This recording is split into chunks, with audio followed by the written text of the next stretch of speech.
Hey everybody, Pete Blank here for this week's edition of Pete's Points, volume 250 of Pete's Points. I asked my kids the other day if they wanted to watch all 250 episodes back to back, and they said, how long is that? And I said about 8 hours, and they both ran screaming out of the room. So we're not going to do that. But I am here today in downtown Trussville, Alabama at a brand new memorial. It's the Alabama Fallen Warriors Project. And what this is, there are a lot of Alabama servicemen and servicewomen who have passed away since the global war on terror in 2001. And what the city of Trussville did through some partnerships and projects is they came up with this way to memorialize and to remember, if you will, all of the fallen soldiers with all of these different name plaques, pylons. Some of them you'll see behind me over here have busts of their heads down there. It's the Alabama Fallen Warriors Project, and it's a beautiful place to come and think and remember.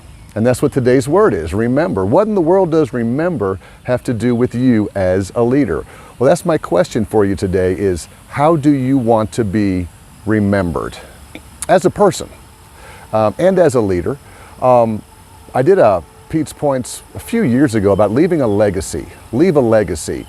And a legacy a lot of times is more about maybe work or something you leave behind. Today I want to talk about how you are remembered. I want all of us to take time today and write down 3 words. 3 simple words on how you want to be remembered. Write those down when you finish watching this episode. And then ask yourself, are my behaviors, are my actions lining up with those 3 words?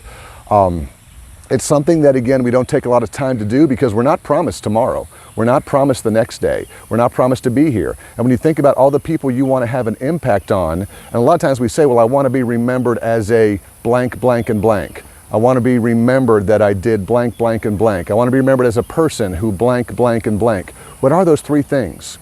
Take some time today and figure out what those 3 words are and spend the rest of the day and the rest of the week and maybe the rest of the month working towards that, so that if something were to happen to you soon, people would remember you the way you want to be remembered, the way that we're remembering these fallen soldiers here in Trussville, Alabama.